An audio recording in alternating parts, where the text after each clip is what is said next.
स्वामी तिन्ही जगाचा आणि आई विना भिकारी।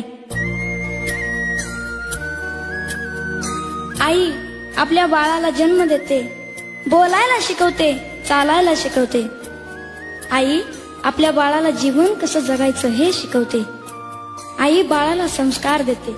मागू कसा मी। आई म्हणजे दारातील पवित्र तुळस आणि आई म्हणजे वेदनेनंतरची पहिली आरोळी। अन मागू पुन्हा कर्तृत्वाला पूर्ण करीत जी खंबीरपणे उभी राहते ती म्हणजे आई। आपल्या बाळाच्या मुखात जाणारा घास पाहून जिची भूक नाहीशी होते ती म्हणजे आई।